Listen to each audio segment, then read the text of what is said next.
Hey guys, tonight we're diving into a tale that's almost as impossible to resist as a midnight snack you promised you wouldn't have. Imagine yourself cocooned in your blankets, the gentle hum of a fan lulling you with the same sleepy melody it's sung 1,000 times. We're about to meander through the whimsical and just slightly questionable world of medieval junk food. You probably won't survive this snack attack with your taste buds intact. But hey, who needs those at 11:47 p.m. anyway? Before you get too comfy, feel free to tap like or subscribe, but only if you're genuinely enjoying the calm around here. Tell me where you're listening from and what time it is over there. I love seeing how far this sleepy little journey reaches. Now, go ahead and lower the lights. Maybe let a fan hum in the background, and let's drift gently into tonight's story together. You wake up in a small medieval village where the first thing to hit your senses is the symphony of morning. Roosters crowing like they've had too much caffeine, people already bustling about in their wooden-soled shoes, and oh, the unmistakably strong scent of something slightly burnt. Yes. Welcome to the world of medieval munchies, where the concept of a late-night snack might send modern nutritionists into an anxiety-fueled spiral. Imagine wooden stalls lined up, not unlike your local farmer's market, but instead of colorful arrays of fresh produce, it's mostly bread, and some more bread. You might think a quick snack back then was as simple as grabbing something on the go. But remember, this is a time where even the go was more of a slow, deliberate wander through cobbled streets, dodging carts piled high with goods that probably don't have expiration dates, because honestly, those didn't exist yet. The medieval palate, how to put this delicately, wasn't exactly refined by today's standards.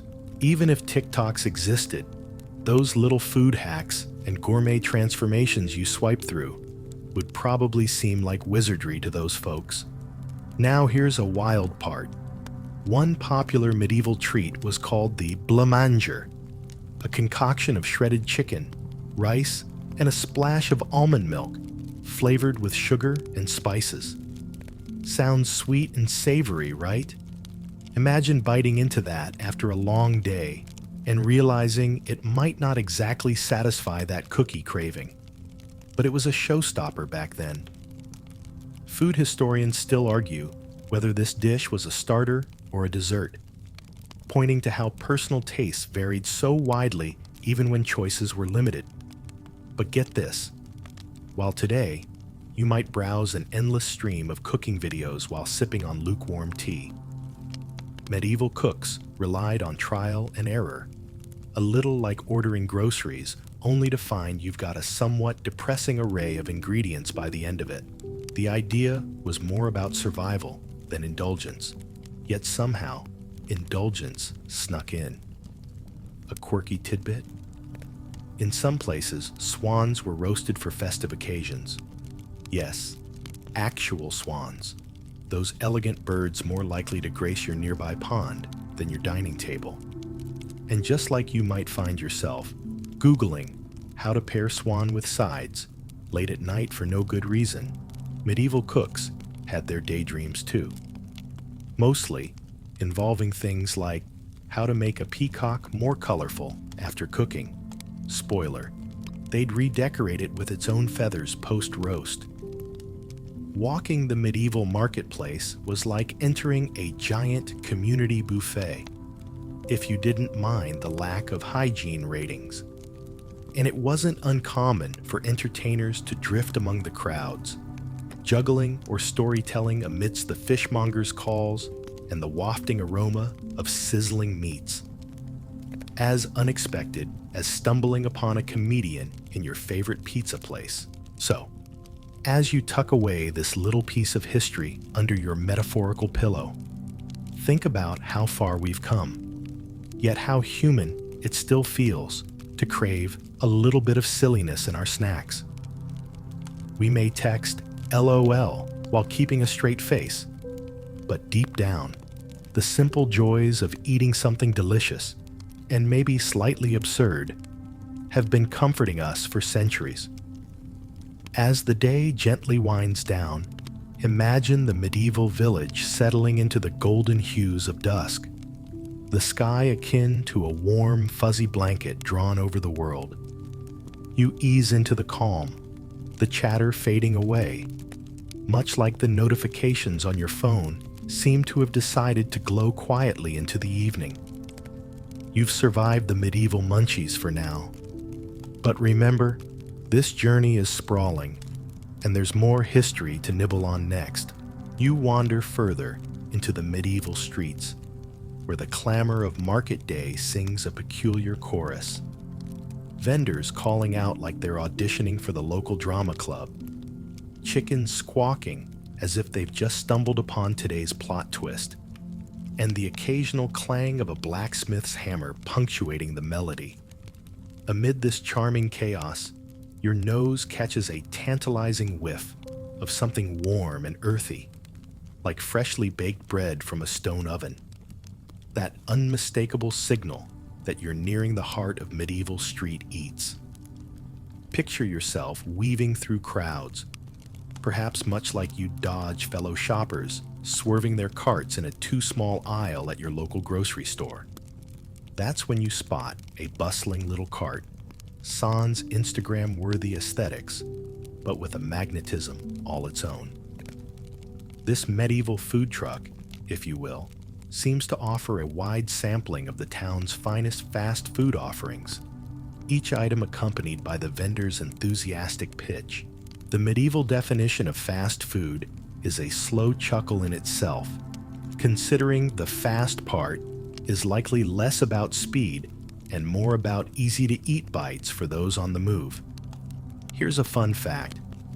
Popular street foods back then included pies filled with, well, let's call it mystery meat, due to the inconsistent labeling practices.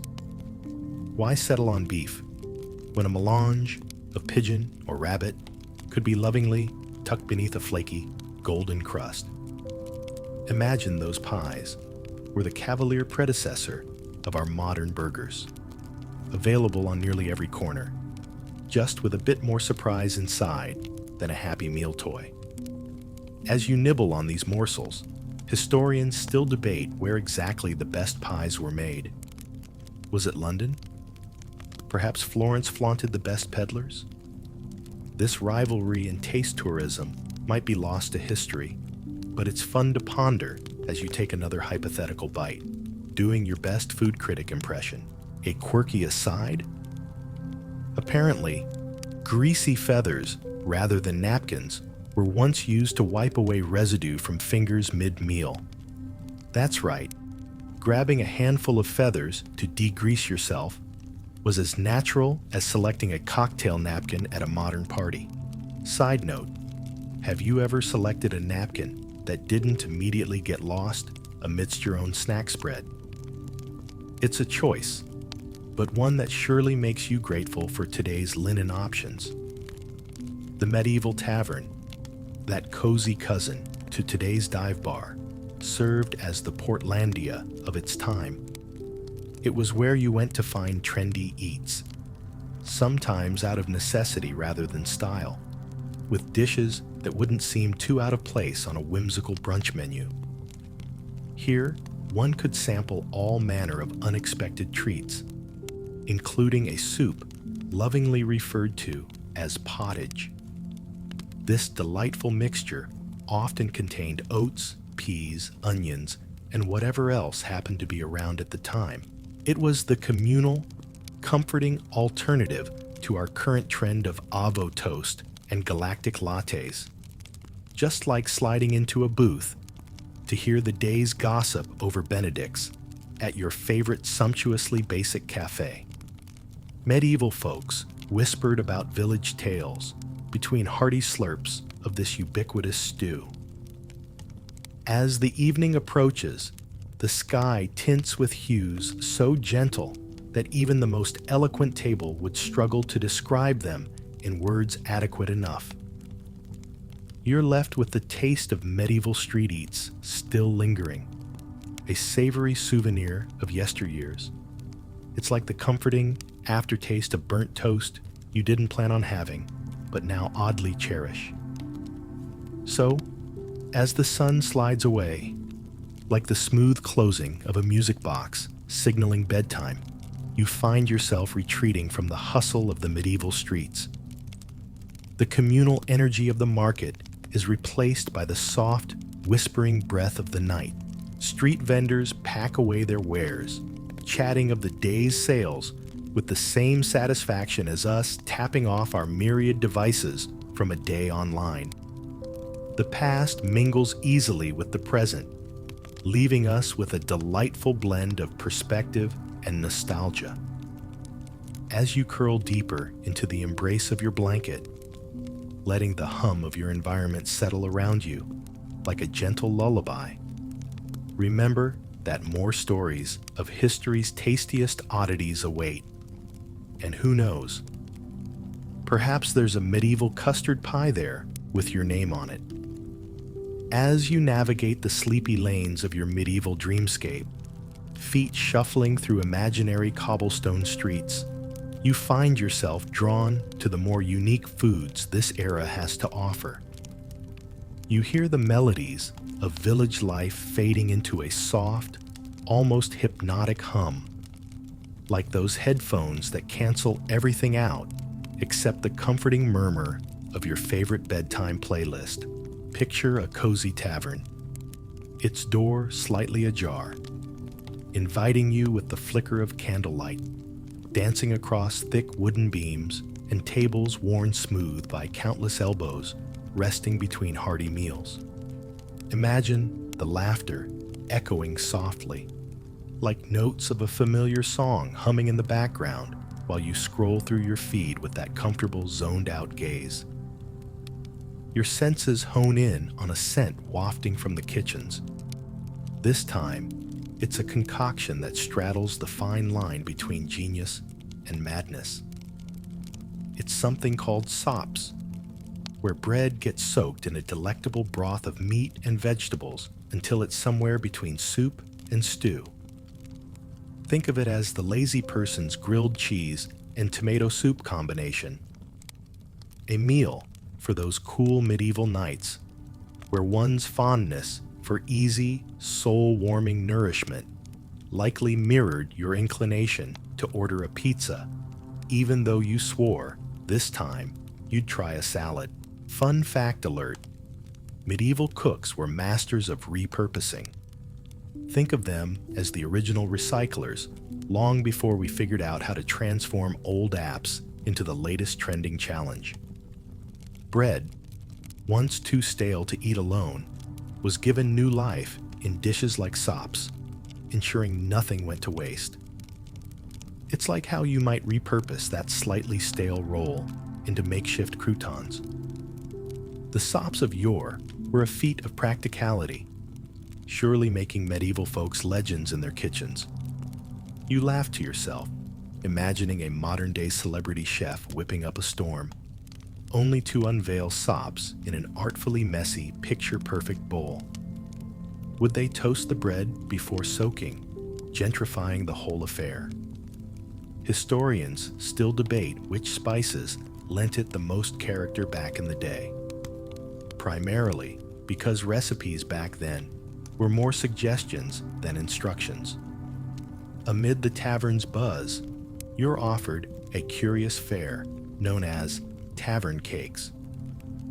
Now, don't let the name fool you into thinking you're about to dive into a sugar-laden delight.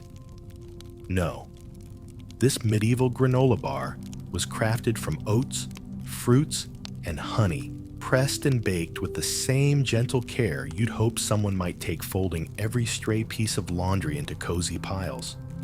Perfect for travelers needing a cellulose fix, like you, intent on preserving your energy for tomorrow's historical adventures. Now, here's a fun aside. Tough cheese, aged into something you'd probably need a lance rather than a knife to sample, was another staple. Imagine biting into one of those after a long day. You might chuckle at the image of a medieval knight gnawing away like a dog with its favorite durable chew toy, satisfaction apparent in each determined bite. And trust me, if wafts of nostalgia envelop you when you think of aged cheddar today, let's just say medieval folks were probably so ahead of the curve they looped back around on themselves. As the villagers retreat to their homes, walking their own alleys of stone, the tavern carries on, resonating with echoes of the stories shared and the warmth of the food savored. You find the comfort arises not just from the food itself, but from the camaraderie, much like those evenings spent sharing popcorn with friends, the conversation meandering as lazily as the sunset. And as surfaces are wiped clean and tables set for another day, one cannot help but feel inspired by the adaptability of a time so removed from ours. Something about how those ancient cooks managed to transform what little they had into feasts that nourished not just the belly, but the soul. Our love affair with food remains ever present, insistently the same, not unlike falling asleep to the soft glow of your phone screen, knowing that tomorrow you'll feast again on history's peculiar pantry. So, as the tavern's glow fades to memory, let the warmth of this medieval kitchen linger, holding on to the promise of more stories to delight in. Drift deeper into the lushness of sleep's embrace, the quiet hum of centuries dissolving into a dream, until tomorrow's adventures beckon us once more. Your medieval wanderings continue as you find yourself stepping into a different era's version of a bustling hotspot. Think of it as the equivalent of a hip cafe in a city corner, packed with people pretending to work while sneaking glances at a glowing screen only they can see. Except back then, the scene involves a thick aroma of roasted meats and an undertone of spices that would make even the blandest meal chatter with intrigue. As you walk through this medieval marketplace, artisans peddle their regional delights with the gusto of a modern-day food influencer urging followers to like and subscribe. You find yourself at a stall adorned with colorful cheeses, their smells a vivid mix of tang and earth. Did you know that cheese was often served with a dessert course? Historians still argue about how exactly these flavors were sequenced, but it was seen as sophisticated to combine the salty and sweet, even back then. You giggle a little, thinking of how cheese boards have become Instagram royalty. Those indulgent layouts, the haphazard yet artfully arranged grapes and slivers of this and that, are just history repeating itself.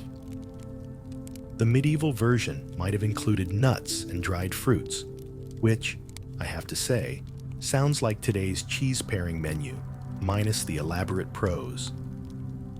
Nestled among these wares, you stumble on something called savory fritters, a snack that managed to bridge the gap between light lunch and hearty meal. Think of it as the Gothic equivalent of eating sushi off a conveyor belt. It's all about variety, with each bite offering something unexpected.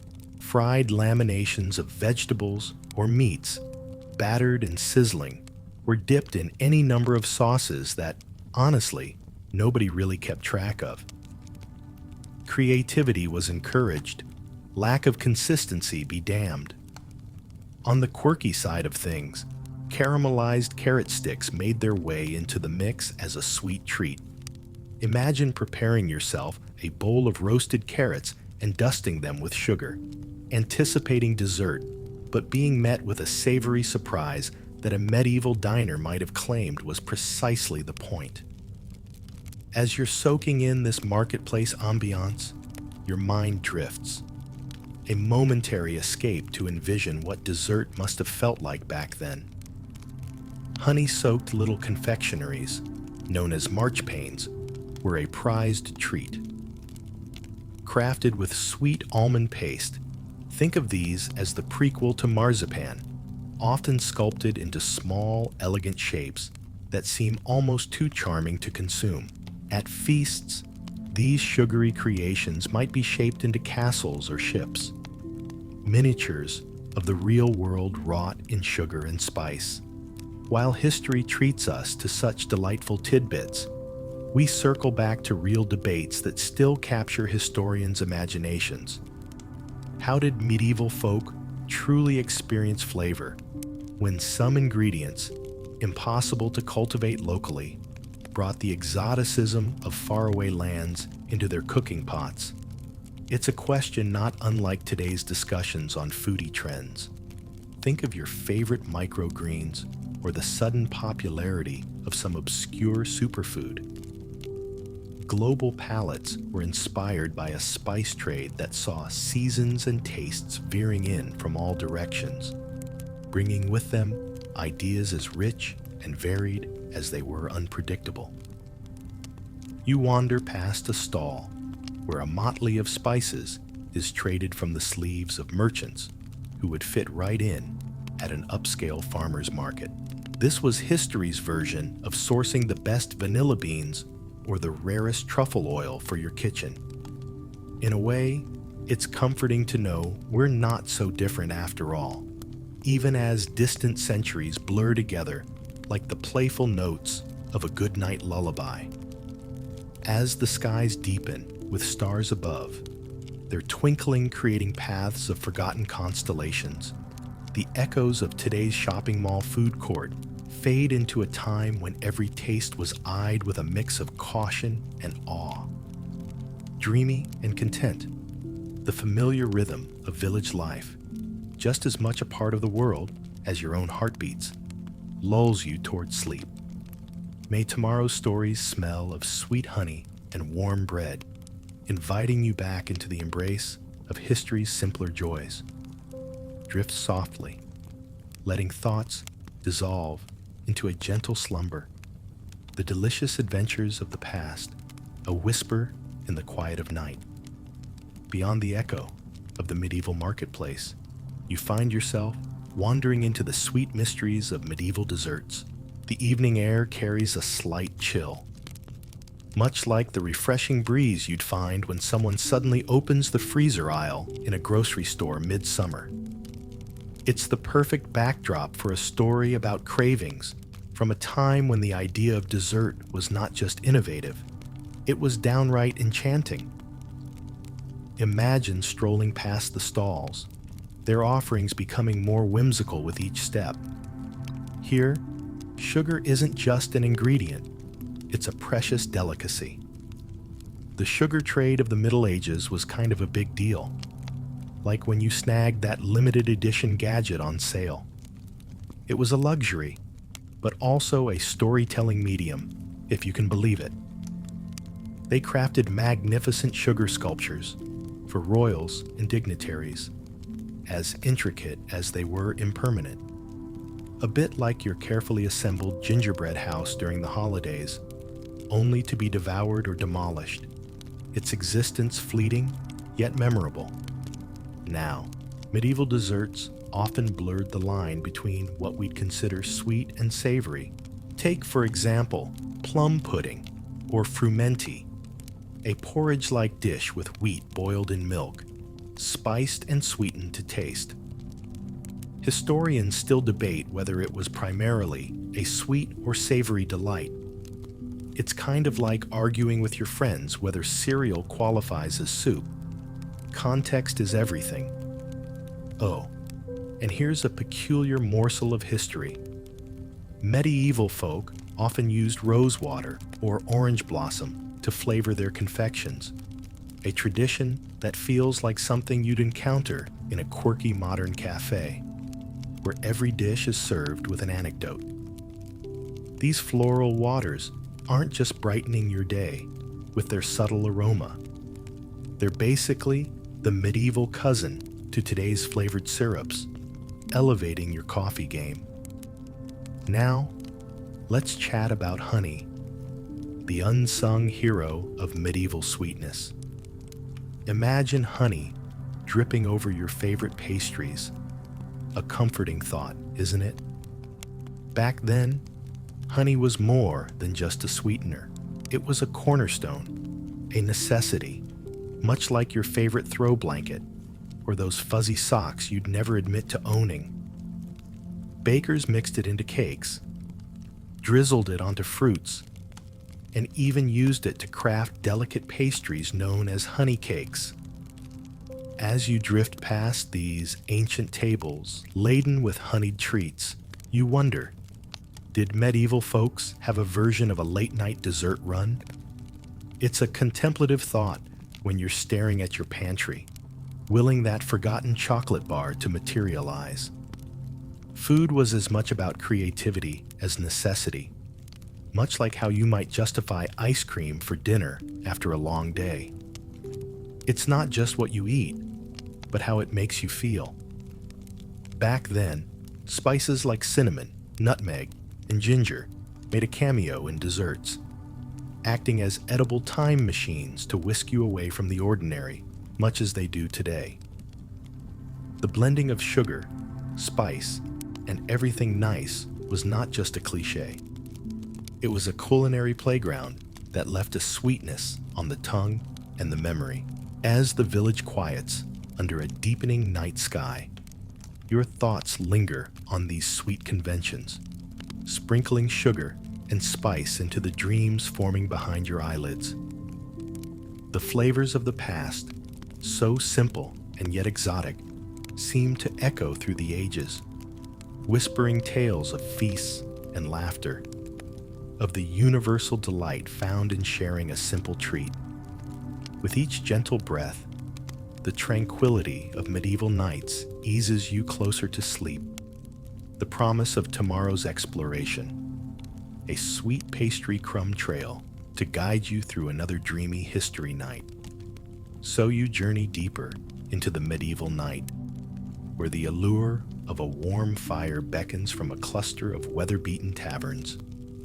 These hardy establishments, with their flickering lanterns and rustic decor, seem almost alive with the energy of past revelries. Imagine stepping inside, where the lively chatter wraps around you like the comfortable weight of a well-worn quilt. Picture a group of travelers gathered around a wide wooden table, sharing stories, their laughter weaving with the tendrils of smoke rising from freshly lit candles. In the center, steaming platters bring warmth against the chill of the evening. Items that might resemble today's comfort food, but come with a medieval twist. Consider that favorite bar snack, perhaps some iteration of what they called pasty, a pocket pastry filled with meats, veggies, and spices. Practical and portable, it was their version of a chicken wrap, without the neat brand logos, but definitely with a side of flavor adventure. Here's something fun to chew on. Dinner theater was, surprisingly, a thing even back then. While they might not have had the convenience of perusing Netflix from a sofa, medieval diners were often treated to performances during meals. These included jesters or traveling minstrels serenading their way through the crowd. You can't help but imagine a medieval minstrel unwittingly becoming the original busker, strumming and storytelling for his supper, tale by tale, song by song. Now here's a quirky aside that might help ease a smile onto your face. They even had a sort of medieval lasagna, believe it or not. This dish, called lozans, was said to be layers of pasta well dressed with cheese, and obviously, when in doubt, add more cheese. Some things, it appears, were destined to endure. Historians still humorously argue about which region deserves the lasagna's heritage crown. But it's fun to think that, like you scrambling to assemble tomorrow's lunch, medieval cooks also puzzled over the mystery of flavor layers.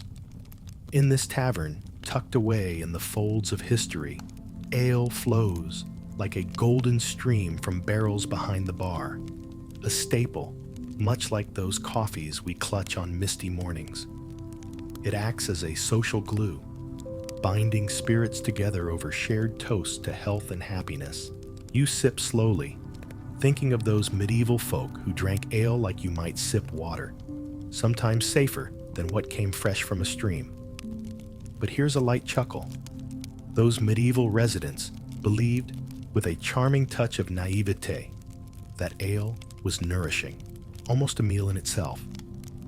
So when you tell yourself that your massive latte counts as breakfast, know that this sentiment echoes across time, whispered by previous generations. Outside, the night settles into a comfortable hum, stars peeking out like sleepy eyes. The world ties itself to quaint thoughts as the final ember glows, the fire releasing its last warm sigh. Memories of rich, earthy stews mingling with heady ales burrow into your thoughts, much like a satisfying dream preparing to whisk you away. The shadows stretch across the tavern walls, and as you take a moment to picture the flickering candles reflected in an old, cloudy window, you realize the stories of medieval taverns are like repeated favorite songs, comforting and familiar, even when the lyrics are a little muddled. You close the evening's chapter with ease, the gentle rattle of night descending feeling like an ages-old promise that each new story holds its own sense of wonder. And as you settle in, breaths turning slow and steady, the easing comfort of history's warmth invites nightly repose, its timeless embrace lulling you into tranquility until the next adventure dawns. The rhythm of the medieval world unfolds further as you find yourself basking in the curiosity of food myths and legends. Picture this: the world around you painted in the rich hues of early morning twilight, where the village slowly stirs to life like a gentle yawn. The air's crispness wakes you, the scent of baking bread curling through the streets, feeling somehow like a comforting blanket over cold toes. There's a peculiar allure to the tales whispered across time, those stories about foods believed to harbor extraordinary powers. You meander through the cobblestoned alleyways to discover what might be considered yesteryear's TikTok trends, food-wise. Only, instead of avocado toast and whipped coffee gaining views, it was the allure of what magic might lurk within your pottage. In those times, certain foods were revered not just for sustenance, but for the mystical properties they were believed to hold. You might chuckle at the thought of garlic, which some believed offered protection against evil spirits. It's like the medieval version of hanging an air freshener in a musty car. They'd add cloves into not just meals, but hang them in doorways too, ensuring no ill will or eerie intruder could darken their homes. An unusual snippet? Eel pie. It was said that eels were eaten for luck, their slippery form weaving through folklore like they were the lottery ticket of their day. And fine, maybe eels aren't the current mascot for fortune, but think of it as something akin to rabbit's feet. Historians still argue over how prevalent such beliefs were. Which regions put more stock in the superstition than others? Among these curious tales, a hushed disbelief might still follow the medieval dinner conversation concerning apples. They were thought to have a sort of cleansing effect, an ancient predecessor to our kale and smoothie detoxes. The old saying, after all, was less about keeping doctors away and more about the health benefits they might imbue onto the lucky consumer. As you delve deeper, the stories unfold with the playful intrigue of a soap opera. Did people really believe they could ward off a curse with a carefully curated salad? It tickles a nerve somewhat similar to clicking a clickbait headline promising life-changing results for only 3 easy payments. Food, in medieval days, had the power to grant you charm, wit, vigor, or protection, all plausible to someone willing to suspend disbelief. A soft tale to hear is that of the rosemary sprig, often believed to bring luck and fertility when consumed in special elixirs. For the romantically inclined, rosemary might have represented what a well-timed text does today: a suggestion, a promise, possibly conveying a little more than it seemed at first glance. The air evolves with each bite, revealing not just the hearty fulfillment of the meal, but stories layered within each ingredient and spice. You can't help but sense the echoes of vibrant conversation ghosting through the cobbles, like the warm glow of a fond and distant memory. As you step back from these shadowed streets, releasing your grip on ancient beliefs, the world softens into a peaceful whisper. The silvery tendrils of early light stretch across horizons, casting luminous pathways akin to dream trails, guiding you home to the comfort of bed. With the myth's hold gently loosening into tendrils that curl over your thoughts, like morning mist, you feel invited to embrace the sleepiness that lingers. Let the playfulness of such tales soothe you into knowing, as you lay your head down amidst pillow-soft dreams, that tomorrow waits with another rich story to unfurl over a new dawn. With the soft crinkle of dawn teasing the frosted windows, the medieval kitchen awaits, bustling with promise and the cozy aroma of possibilities. You weave your way back into the warm thrum of another morning, like slipping into old slippers, the kind that envelope your feet with familiar comfort. Today, we're turning the floppy pages of ancient cookbooks, repositories of knowledge that stand somewhere between practical guide and magical tome. Each page practically crackling with imagination as cooks sought to impress their dinner guests without Wi-Fi provided recipes to guide them. Their recipes often began not with measured ingredients, but with whimsical curls of advice.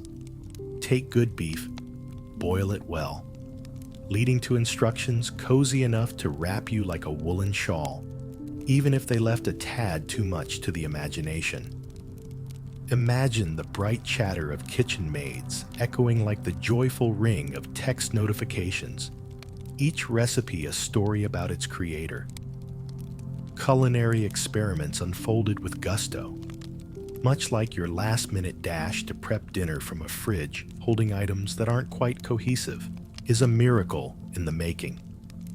Laughably vague dishes like pere might have seemed a little too much like kitchen sink stew, essentially throwing everything into the pot and seeing what stuck, much like updating your wardrobe by strategically avoiding clothes folding.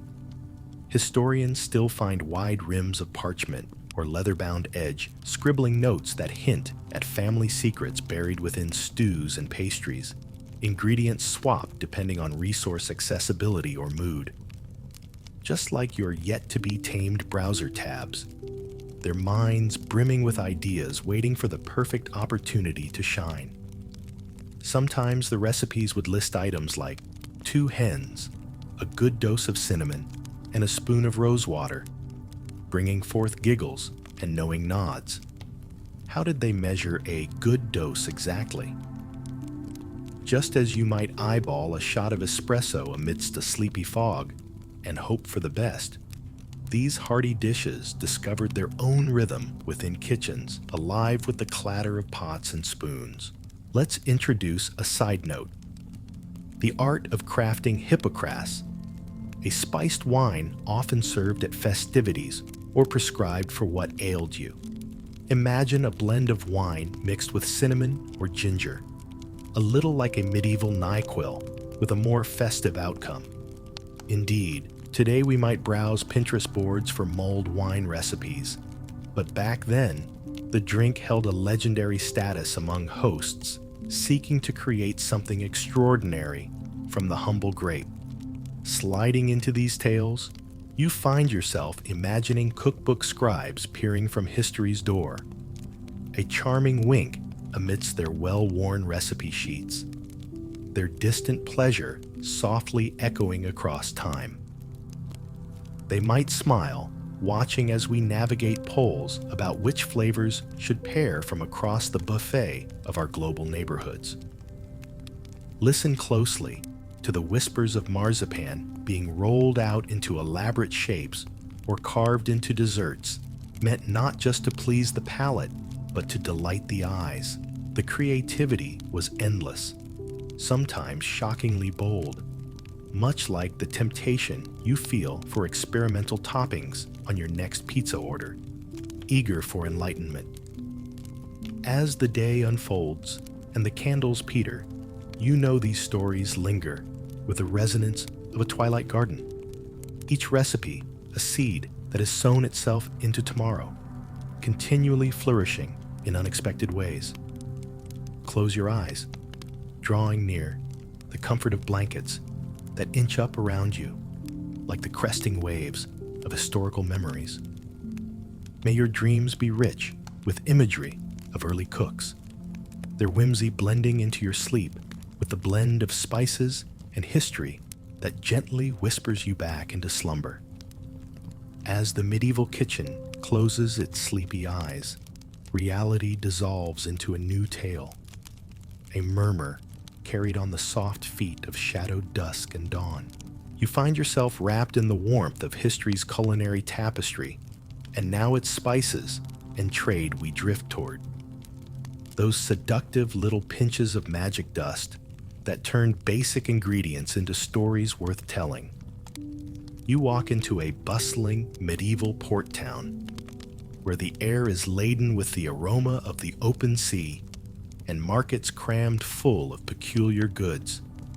It's like entering a massive bazaar, loved by trade enthusiasts who swap not just spices, but stories.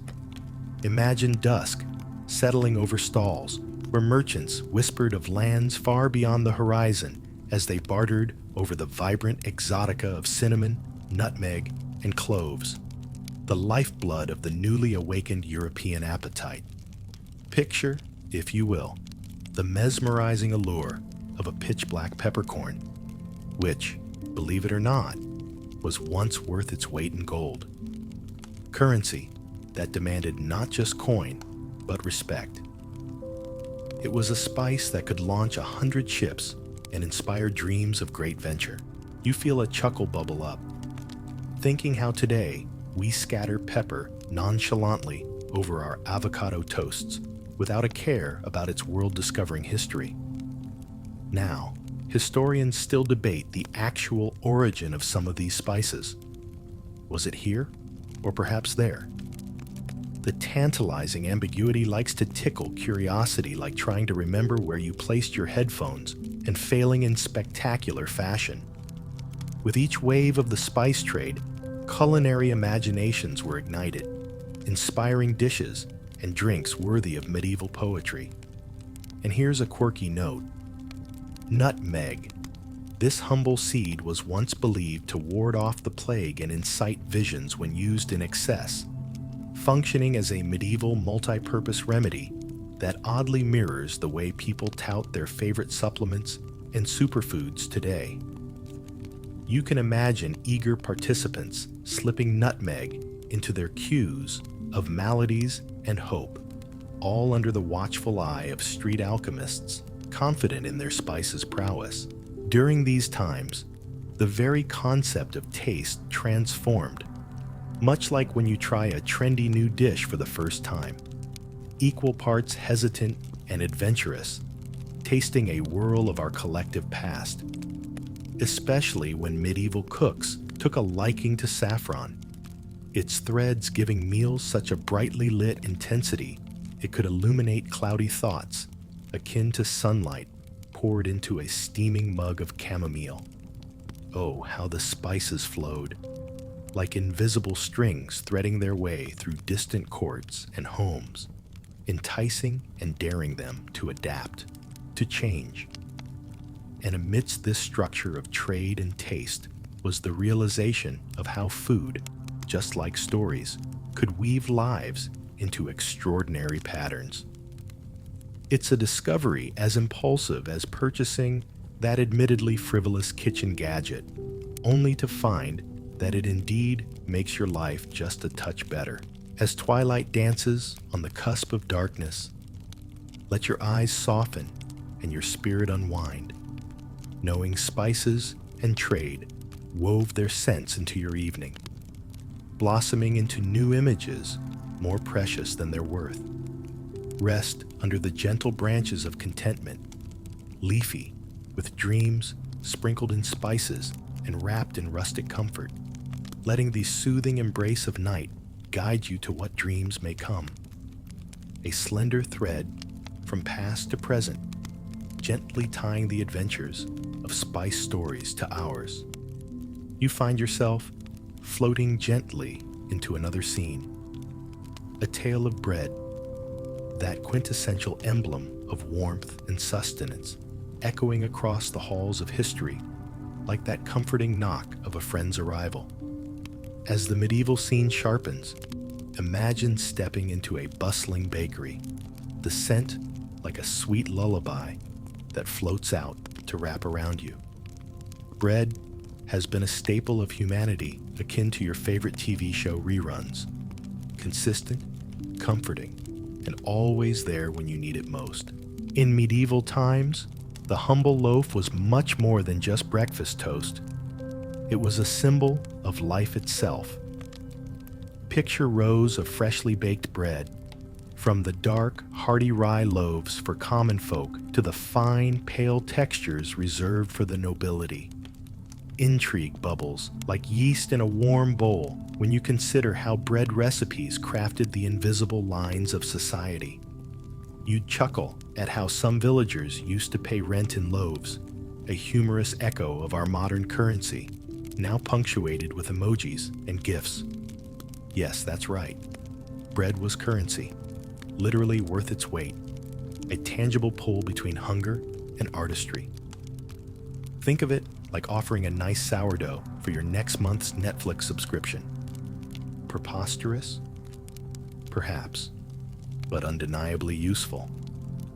And while today, historians still argue whether certain bread-making techniques originated here or there, or if sourdough was really the first hipster bread, one fact remains. Bread brought people together. It was communal, the essence of shared gatherings. Just imagine the lively huddles around ovens, not unlike coffee meetups. Villages fueled by stories exchanged over kneaded dough, while neighbors anticipated the delights to come. Here's a quirky asides moment. Loaves were often marked with a cross before baking, a practice layered in superstition. Believed to ward off bad spirits, it was just a standard part of the bread baking process, though sure to raise amused eyebrows in today's circles of sourdough scientists. The world of bread only grew from this mystical marker into a canvas for creativity. Medieval bakers often experimented with herbs and nuts, embedding stories within each loaf, like secret compartments for those who dined. Imagine biting into rosemary-scented bread, rediscovering it all over again, like the unexpected joy of finding a $10 bill in your coat's pocket. Do you sense it? The dusk edges closer. The worn wood beams of the bakery now a silhouette against the simmering sky. Loaves cooling on racks perform their nightly ritual, calming under the enchanting embrace of twilit skies, as if whispering goodnight to the world with the gentle crackle of cooling crusts. And just like that, the adventures through medieval kitchens, bustling markets, and spice-scented harbors fade into the serene margins of a book, waiting to be reread. Feel warmth, draw your eyelids low, the echo of baked tales swirling sweetly through your senses. Let these stories guide you further into dreams, like breadcrumbs laid for the dreamer's journey through the forest of sleep, ever hopeful and full of promise. As you glide through the soothing layers of sleep's embrace, your thoughts drift to the world of medieval sauces and dips, hidden pockets of flavor that adorn the feast of history. Picture the scene: a large wooden table within a castle's grand hall, spread with platters of rich, hearty foods. Here, sauces rule the realm, elevating dishes with a flourish and flair, much like those perfectly crafted captions you hunt for to accompany your social media posts. Imagine knights and ladies gathering around this table, each savoring the experience not unlike a feast among friends during the holidays. It's a moment to celebrate, the kind you might try to capture with a poorly lit selfie, knowing full well no filter would harness its warmth. In medieval dining halls, sauces brought life to roasted meats and breads alike, a rainbow of flavor transforming each bite into an adventure. Now, here's a fun fact. One beloved concoction was a bread sauce, flavored with herbs or spices, often served alongside poultry. It was akin to the modern culinary trend of repurposing leftovers into something greater, a grandmother's wisdom captured in every dish. And, let's admit it, propping up yesterday's dinner as the new grand finale remains a keystone of kitchen creativity. You might chuckle knowingly as you envision sauces sometimes being mixed or fashioned in ways that seem decidedly avant-garde for those times. Almond milk. Yes, almond milk was already a thing before you could even add it to your latest grocery list app. It featured in many dishes, lending a delicate silkiness to sauces that whispered rather than shouted their presence, much like the satisfying swipe through a week's worth of emails that leaves your inbox refreshingly empty. Historians debate over which region took pride in the invention of certain classic sauces like peppery cameline or spiced mustard. Out of this flavorful debate arises a musing, reminiscent of the many divides we navigate, like Team Pineapple on pizza versus the purists, an ongoing, guilt-free indulgence in culinary boundaries. On a quirky side note, the practice of using crushed candied orange peels to flavor savory sauces was once quite fashionable. Imagine the daring of such an experiment, akin to introducing your skeptical friend to the notion of putting mustard into a dessert. You can almost hear the playful echoes of medieval cooks giggling from the corners of those ancient kitchens, sharing confidences over stirring pots, much as you'd swap memes over steaming mugs of tea. As the evening dreamscape continues its spell, you step back from the feast, trailing your fingers through memory lanes ribboned with the warmth of candlelit meals and tales of gastronomic daring. This tapestry of sauces, dips, and culinary adventures is woven with the same ethereal touch that holds dreams together, inviting you to surrender to restful night. Sleep lingers like a gentle sigh, each twist of flavor slipping further into the cozy confines of your subconscious. The dream echoes with the light and color of a world long past, bidding you good night and promising that, when you awaken, history's whispers will be there, alongside their stories awaiting faithful retelling.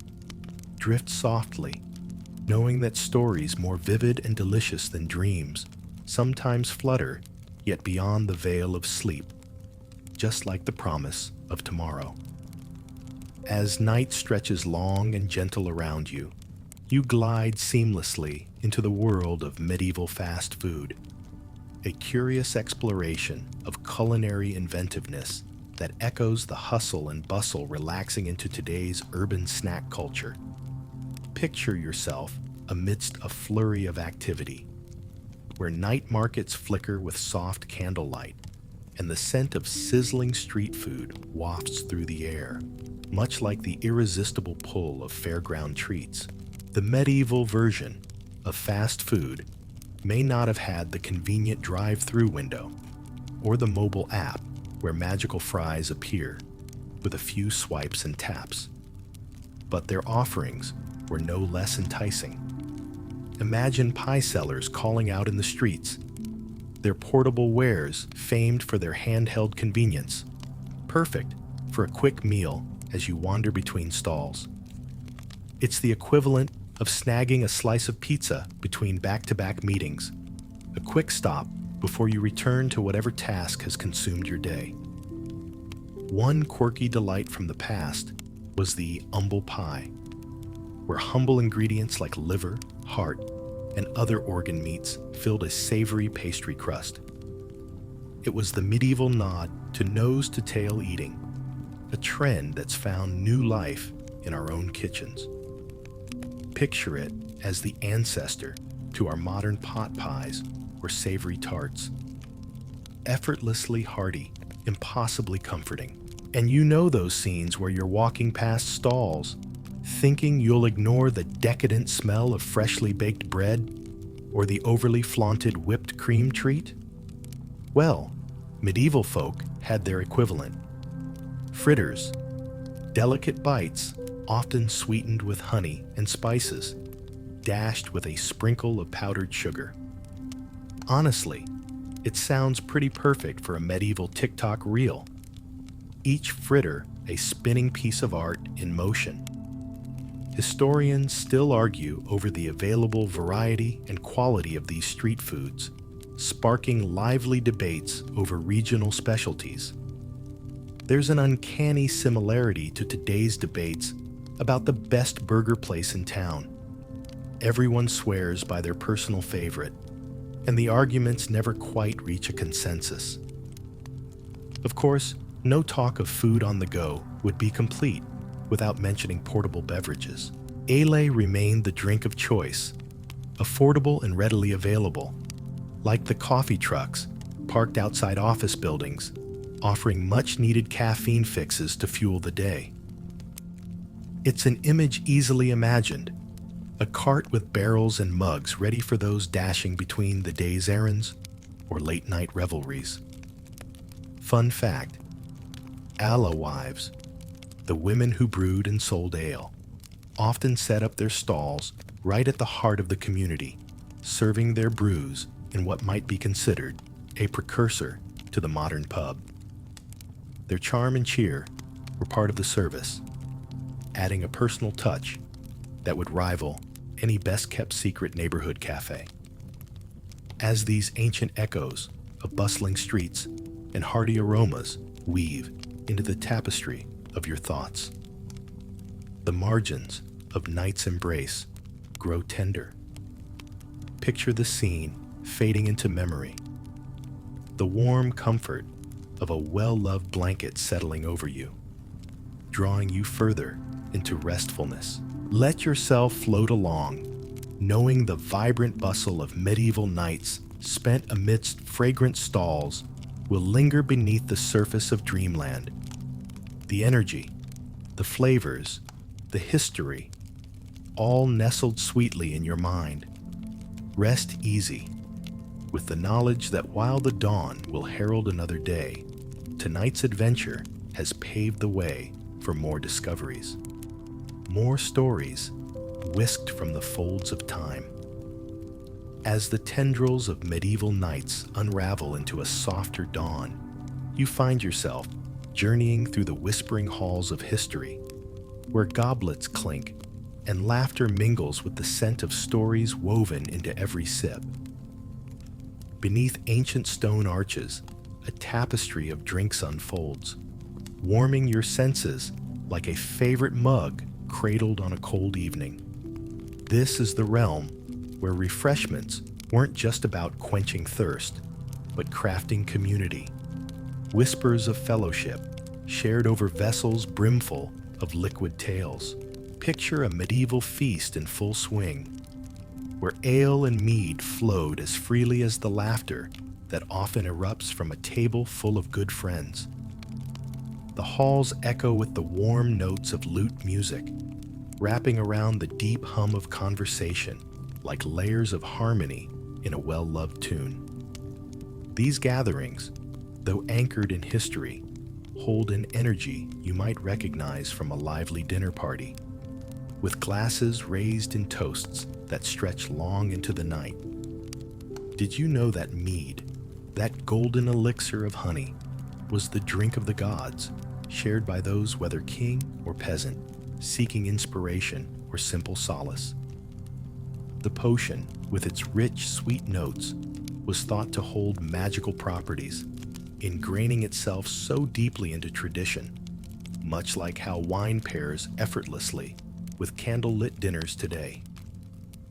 Historians, ever curious, still tease apart how mead's prominence ebbed and flowed with time, tracing the footsteps of its revival into modern craft distilleries.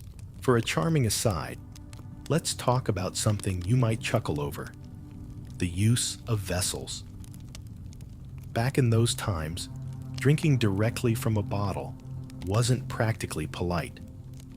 Instead, folks would pass around a communal cup, sharing not just the drink, but the camaraderie infused within each sip. Modern echoes of this practice exist in festivities where communal spirit shines brightest, a reminder of the bonds that tie us more closely than we always appreciate. Amidst these libations, milk's tale in history deserves its due. Frequently transformed into various derivatives like buttermilk or curds, milk was an elemental household staple, cherished especially by those with access to cattle or goats. Think of it as an ancient protein shake, providing nourishment framed in necessity. And of course, there's cider, beloved for its crisp, refreshing notes and ideal for those sunny afternoons or robust feast nights. A precursor to modern tastings, cider's light sparkle and fruity nature made it a favorite. Its popularity stretched firmly from the countryside orchards to the bustling town squares. We still feel a shadow of it today, as cider enjoys a renaissance, capturing hearts with its flirty fizz. Funny, isn't it? How the taste of a time seems to transcend the boundary of centuries, reminding us that while the vessels have changed, the essence remains: celebration, kinship, joy, reflection, all woven into every flagon, every cup, every glass raised to history's lips. As the festivities gently dissolve into the soft embrace of twilight, leaving behind a quiet satisfaction akin to that perfect end to an unexpected adventure, you sense the gentle lull of rest calling. Let the stories of medieval knights and their spirited cheer lift you into sleep's gentle arms, a contented sigh accompanying your drift into dreams. Breathe deeply, safe in the cradle of nightly recollections, where even as dreams goblet you, there exists a promise of more tales. More feasts to explore when the next evening beckons you back into history's embrace. The curtain of night falls gently, ushering you into the quieter corridors of medieval life, where whispers of sustenance and scarcity linger in the cool air. As you imagine entering another scene, let yourself wander into a medieval kitchen not unlike the cozy heart of a home. The scent of sustenance woven into every corner, a space where cooks and families alike stirred hope into stews and baked warmth into loaves during even the simplest of feasts. In those times, food wasn't just a source of nourishment. It was a beacon in the midst of uncertainty. Imagine the challenges of working with seasonal ingredients, a past echoed today whenever we puzzle through pantry ingredients with little more than a flickering bulb overhead as our guide. The cycle of feast and famine was a well-trodden path, one that brought about innovative culinary creations. Picture the simplest ingredients, skillfully transformed into hearty pottages and stews, the medieval answer to our comforting casseroles and slow-cooked Sunday roasts. Feeding the soul and body with whatever happened upon the fields and markets, meals were planned with precision and passion, a busy hum of timing and anticipation echoing through the home. Historians still ponder the various coping methods employed during the lean times, tracing lines from the records of monks and lords, deciphering how communities adapted and shared scarce resources. It sparks whispers of today's renewed appreciation for sustainable living, bringing ingenuity full circle in our quest to balance abundance with humility. Here's a quirky fact to nibble on. The black market of the Middle Ages often included salted meats and pickled goods, a distant relative to modern farmers' markets perhaps. This underground economy buzzed with its own brand of excitement, a touch clandestine, but essential for survival. Makes you think of your own moments of refrigerator clear-out inventions, doesn't it? Now, it might surprise you that food scarcity didn't temper their humor or ability to weave joy into everyday life. Consider the evolving cooking technologies of the time. A spoon in the stew pot, long before any modern gadgets. Think of spit turners as the original rotisserie chefs, coaxing the juiciest flavors from meats roasted slowly over open flames, with precisely applied seasonings borrowed from both tradition and imagination. And as you muse over these kitchens bustling with history, the soft glow of embers fading into ashes, you can hear the quiet hum of a family contented with their lot. It's a gentle reminder of how kinship and community can craft abundance from even the barest pantry shelves. Tonight, let that comforting thought seep into your bones as you settle more deeply into your blankets. The glow of midnight peering through your window like an affectionate visitor. Let these stories, sewn into the rich tapestry of history, offer solace and dreams all at once. Rest gently, knowing even within scant moments, promise, humor, and creativity dwell. As you fall asleep, clasp these star-like tales to you, treasures woven of night and history's voice, as they whisper more stories and scenes, awaiting discovery when tomorrow arrives gently, like a sunbeam strewn kindly across your path into waking. As the night continues to embrace you with its quietude, you drift seamlessly into the cozy folds of history, where the heartbeat of daily life echoes through the simple, rhythmic dance of the medieval home. Imagine yourself in a bustling manor kitchen, where flickers of firelight paint the stone walls with a warm golden glow. It's a place of both comfort and chaos, where the duality of medieval life plays out in a symphony not unlike the playlists that accompany your workdays. Let your senses immerse in the aromas dancing through the air, reminiscent of roasted meats glazed in sweet honey or savory stews bubbling away with earthy vegetables. A tapestry of flavors, uniquely woven for the nourishment of both body and soul. These kitchens, filled with seasoned cooks and hopeful apprentices, were the heart of many households, pulsing with stories passed down as heirloom spices. Treasured, beloved, and more than occasionally peppered with tales of triumph or woe. Picture, if you will, the cookbooks of the time, their pages filled with recipes etched less for measurement and more for memory. Cooking then was akin to a kind of alchemy, where common ingredients transformed beneath practiced hands, becoming elevated to feast-worthy creations. You couldn't help but chuckle at how so much has changed, and yet so much remains familiar, especially whenever you attempt to replicate a dish from your childhood. relying on instinct to guide you more than precise measurements. Here's a cheerful side note. Medieval kitchens often employed a special assistant known as the turnspit dog. These plucky little canines were tasked with turning the roasting spit, harnessing their tireless energy to ensure evenly cooked meals.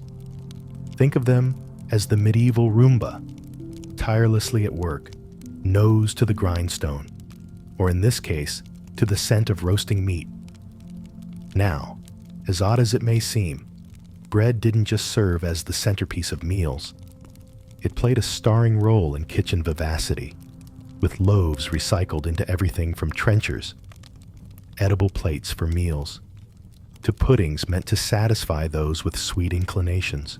Historians still debate the origins of some of these dishes, much as we quarrel over who truly invented culinary staples or introduced them to faraway lands. Medieval kitchens also had the vibrancy of communal participation. Families gathered often, with skills traded and secrets exchanged over the simmering heat. These kitchens echoed with laughter and learning. A symphony played out instead of radio chatter accompanying your dinner parties. As night unfolds beyond the walls of this storied kitchen, the world eases itself into the softened shadows, stars peppering the sky like flour dust atop freshly kneaded dough. Feel the warmth of history's kitchens seeping into your bones, kindling a tranquility that lingers long after the embers have cooled. Let yourself drift deeper into that space between dream and memory, where stories wrap softly around you like freshly laundered sheets. Close your eyes, knowing that these quiet moments of medieval living continue to resonate. They're timeless echoes, promising more echoes of calm. Rest gently within the embrace of a history that houses stories both tender and timeless as they whisper you into peaceful slumber.